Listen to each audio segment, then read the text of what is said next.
I've experienced a demotion at work. When he returned home, a gloomy expression adorned his face. Confused, I almost spilled the tea I held in my hands. The performance of his company had recently plummeted, and I was aware of impending personnel changes due to restructuring. However, I never anticipated it would directly impact Mark. Despite this, I believed it was crucial to stand by him as his wife during such challenging times. In an attempt to lighten the mood, I assured him that we were just facing a streak of bad luck and that I was also working, so there was no need to worry. My name is Jessica, and I'm a 52-year-old woman currently employed full-time in the back office. I share my home with my husband Mark, who is 2 years older than me, our high school sophomore daughter Anna, and my 74-year-old mother-in-law Emily. Although Emily and I don't always see eye to eye, our interactions are limited since I work outside the house. As a result, I've chosen not to dwell on any differences. I advise my daughter to act normally around her father, despite his recent demotion. However, Mark started venting his frustrations, a common occurrence where people often direct their frustrations towards those closest to them.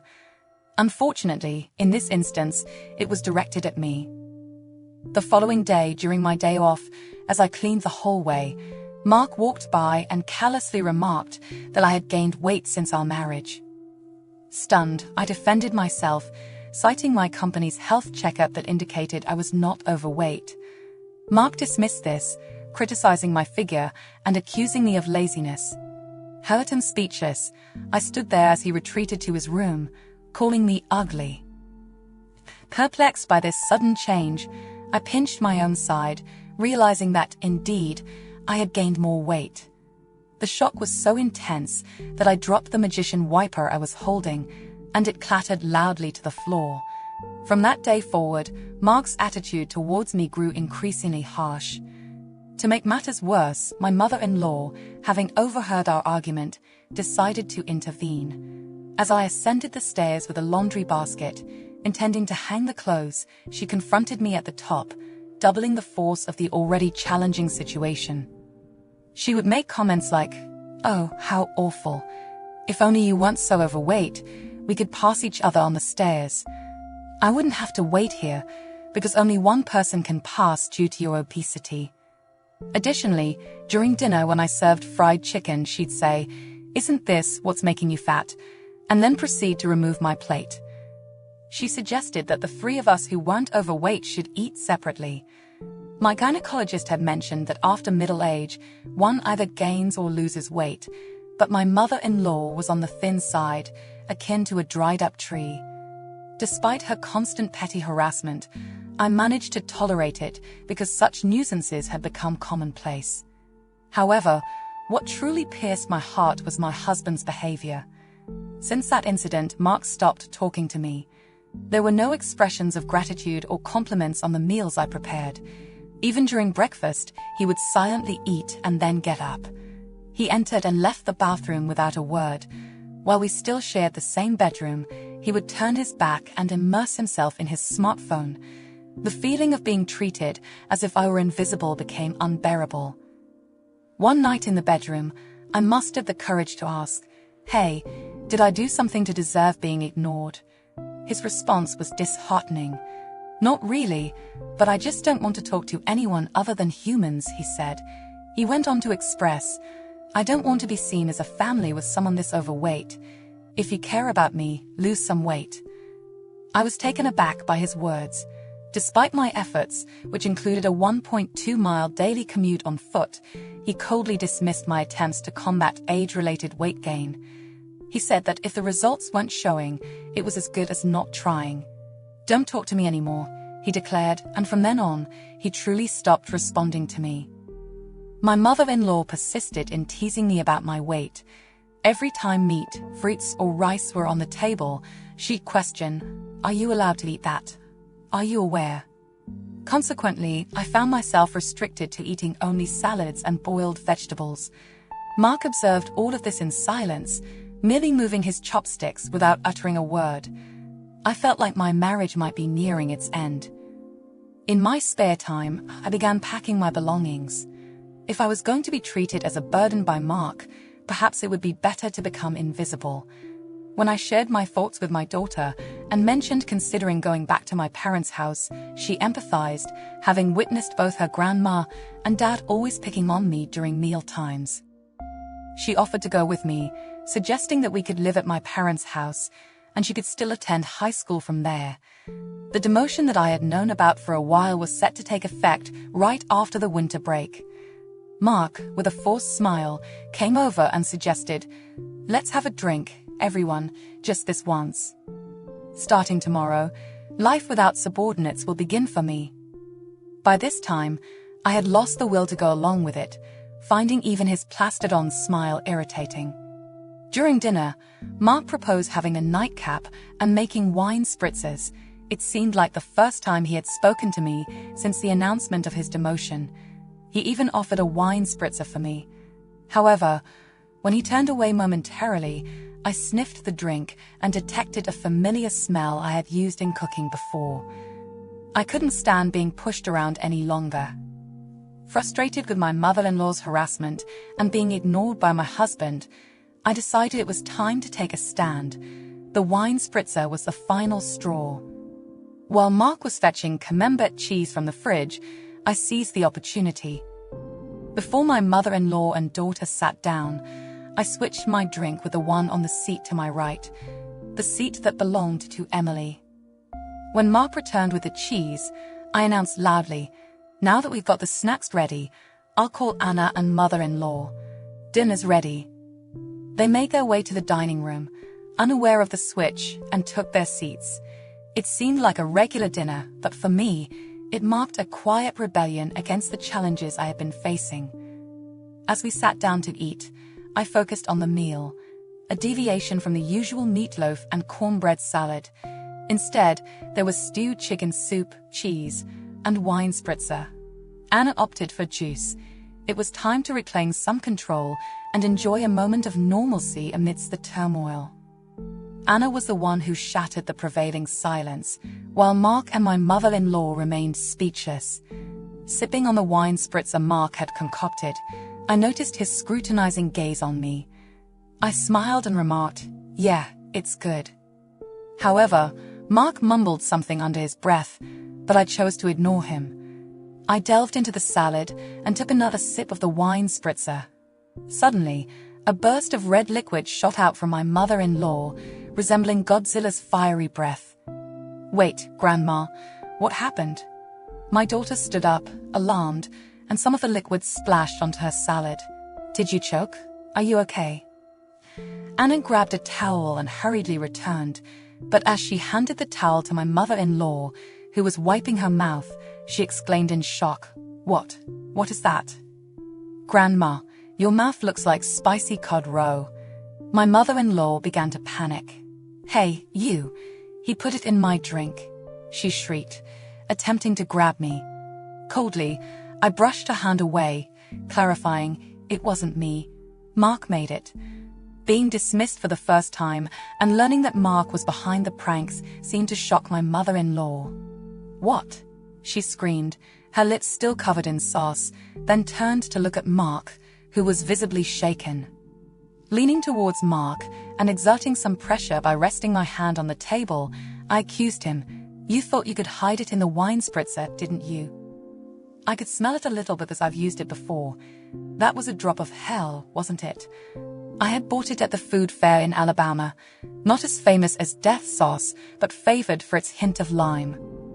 My mother-in-law must not have noticed due to the wine spritzer's smell, or thought the lime aroma was part of the flavoring, leading her to drink it. Regardless, this was a seriously malicious prank, extremely vicious. "Dad, did you do that?" Anna wore a shocked expression. "I actually intended for Jessica to drink it," Mark confessed, visibly frothing at the mouth. "You should exchange it with yours." My mother-in-law, upon realizing the intended target, attempted to shift the blame onto me. "No way am I switching to that dangerous drink," I said in a low voice, maintaining pressure on Mark. Then I cornered him, demanding an explanation for his outrageous actions.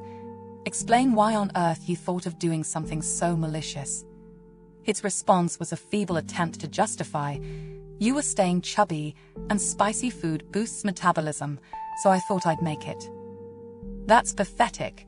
What a lame excuse, I scoffed sarcastically. Did he genuinely believe that explanation would be acceptable? Utterly embarrassed, my husband hesitated and slightly moved his chair back. "I'm not crazy. This is a legitimate reason to support your diet. Here, exchange this with your cup and drink it. I made it for you." My husband retreated, and I closed in, narrowing the distance between us. Nevertheless, her words enveloped my heart like warm milk accompanying cookies. It was a pitiable scene to witness a father scorned by his own daughter. Adding to the tension, she directed her words at her father, suggesting that if he were to ignore someone due to age-related weight gain, he should realize that with his thinning hair, he could easily be overlooked. The dinner table became thick with palpable tension, her cutting words casting a chill that seemed to freeze the entire living room. It appeared she had said all she wanted to say to her father. After addressing him, she turned to me. "That's enough, Mom. It's time to let it go. It will be better for you." Her unexpected words caught me off guard. "It would be better if I let go. That's right, you should let it go. As I mentioned earlier, my dream is to see you holding my child, saying you've gained some happy weight and laughing. For my sake, I want you to be happy because that's part of my dream. So please let it go, be happy, and fulfill my dream." Her heartfelt words filled my heart with joy. Everything she said made me so happy that I didn't care about being ignored by my husband, the fat shaming from my mother-in-law, or the previous drink issue. Warm tears streamed down my cheeks. "Yes, you're right," I stammered as my vision blurred with tears. "Hurry up, Mom," she patted my back and gave me a gentle push. Okay. I went to the kitchen and retrieved a document I had been concealing for some time. My husband let out a startled exclamation. After about a month of being ignored, I started contemplating. "I have my bags packed. Let's each go our separate ways." I presented the divorce papers with only my name written on them. "I just wanted you to lose some weight. If you had slimmed down as I asked, I would have been content. I only realized it was venting after Anna pointed it out, but since you didn't lose any weight, I thought I'd torment you more." "I didn't mean for this to happen," my husband began to panic. My daughter, Anna, sharply retorted, "It's on those who didn't notice until things got serious, and what they're so upset about is incredibly childish." Living without her beloved granddaughter was no joke for my mother-in-law. In a panicked interjection, Emily pleaded, Hey, Anna, you want to keep living with us, your grandmothers, don't you?" Soft as stroking a cat, Anna responded, "I decline. I don't want to breathe the same air as people who act like middle schoolers anymore," shutting down Emily's plea. "Hold on, okay? I got it. I'll taste it, as you say. I'll take responsibility as the one who cooked it." Mark seizes the glass before him and downs it in one go. Mimicking Emily's earlier display, a stream of red liquid erupts from Mark's mouth, leaving him with a set of lips resembling those of a lobster. "There, see? I took responsibility, Anna," he declares. Anna captures a photo of both of them showcasing their lobster-like lips on her phone. She remarks, "Both of you, so lame. Mom, let's go," and exits the living room. Deciding to follow her lead, I leave behind a dinner table splashed with wine cocktail mixed with a drop of hell, accompanied by a husband and mother-in-law sporting red lobster lips. Upon returning to my parents' house with Anna, we explained the tumultuous situation. Both my mother and father were furious and confronted Mark and Emily, bringing back divorce papers. Consequently, I ended up getting divorced. My ex-husband Mark, having hit rock bottom in his career, spent his remaining years without significant achievements. His habit of ignoring things he disliked, even with subordinates, led to his recent demotion, which I learned about only recently. Meanwhile, my ex-mother-in-law Emily, who had been difficult and rarely ventured outside, seemed to be in a stalemate in a two-person household. Eventually, I received a call with an invitation to return, suggesting that with Anna and me around, things wouldn't be so stagnant. Reflecting on the 19 years we lived together before, my mother jokes, "Come back. I'll stop ignoring you. But there's no way I'm going back. Better gain weight while you can. Once you have grandchildren, you'll have more physical work to do," she adds with a smile. Today, as always, I'm walking to work, and on the way my boss drives by and stops the car, offering a lift. "Want a lift?" "No thanks, I'm on a diet," I reply. "Just get in, Jessica," he insists. Yes, I found a new boyfriend. Both of us have been divorced once, but because of that, we've been through a lot and understand each other well, he explains while driving. "Dieting is good and all, but it would be a problem if you're late," he says, and I respond, puffing up my cheeks, "I've never been late before." He glances my way and prods my puffed-up cheek with his finger, saying, "Give me the time you saved by riding in the car today for our conversation." True to form, he remains the talkative boyfriend.